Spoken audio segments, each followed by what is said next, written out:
Salam sigap dan shalom. Renungan kita pada hari ini, Kamis 29 September 2022, berjudul Pengabdian Paulus.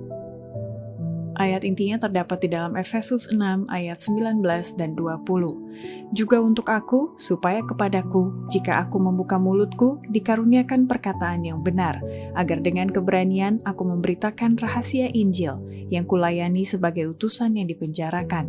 Berdoalah supaya dengan keberanian aku menyatakannya, sebagaimana seharusnya aku berbicara.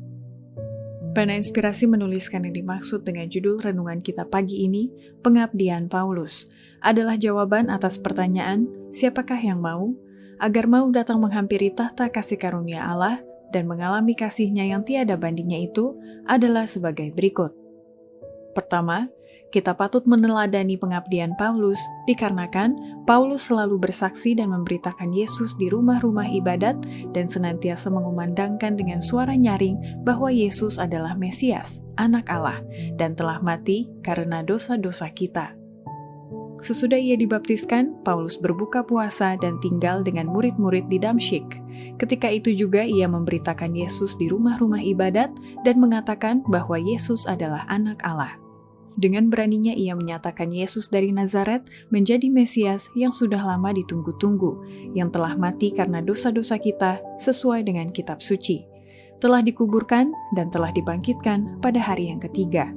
Sesudah mana ia kelihatan kepada ke-12 murid dan orang-orang lain. Dan yang paling akhir dari semuanya, Paulus menambahkan, ia menampakkan diri juga kepadaku, sama seperti kepada anak yang lahir sebelum waktunya. Kedua, kita patut meneladani pengabdian Paulus dikarenakan Paulus selalu menggarisbawahi ajarannya tentang kegenapan nubuatan yang berhubungan dengan kedatangan Kristus yang pertama dan melandasi imannya dalam perkataan nubuatan yang meyakinkan, gantinya ia didorong oleh nafsu atau kefanatikan. Paulus seorang pembicara yang fasih dan seorang pengkritik yang pedas, dengan keinginan dan keberanian yang tidak gentar memiliki kesanggupan yang diperlukan dalam sidang yang mula-mula itu. Paulus menjelaskan bahwa perubahan imannya tidak didorong oleh nafsu atau kefanatikan, tetapi telah terjadi oleh bukti yang amat besar. Dalam penyajiannya akan Injil, ia berusaha menjelaskan nubuatan yang berhubungan dengan kedatangan Kristus yang pertama. Ia menunjukkan dengan tegas bahwa nubuatan-nubuatan ini telah digenapi secara harfiah dalam Yesus orang Nazaret. Dasar imannya adalah perkataan nubuatan yang meyakinkan. Ketiga, kita patut meneladani pengabdian Paulus dikarenakan Paulus pantang menyerah memberitakan Injil kepada semua orang dan kalaupun ia ditolak, maka Paulus menyingkir sesaat untuk belajar dengan tenang sambil merenung-renungkan mengulangi pengalamannya yang lampau sampai ia merasa yakin akan pekerjaan pertobatannya dengan mencari Allah yang telah menerima pertobatannya dan dosanya diampuni. Seorang pesuruh dari surga menyuruh Paulus meninggalkan Damsyik untuk sementara waktu, karena banyak orang yang mengeraskan hati mereka, enggan menyambut pekabaran Paulus, dan segera keheranan mereka atas pertobatannya berubah menjadi kebencian yang hebat, seperti apa yang telah ditunjukkan mereka terhadap Yesus, dan makanya ia berangkat ke tanah Arab, di mana ia mendapat tempat pengasingan yang aman. Disinilah, dalam kesunyian padang pasir, Paulus mempunyai kesempatan yang luas untuk belajar dengan tenang sambil merenung-renungkan. Ia dengan tenang mengulangi pengalamannya yang lampau dan merasa yakin akan pekerjaan pertobatan. Ia mencari Allah dengan segenap hatinya, tidak berhenti sampai ia mengetahui dengan pasti bahwa pertobatannya diterima dan dosanya diampuni. Ia rindu akan jaminan bahwa Yesus akan beserta dengan dia dalam pelayanannya yang akan datang.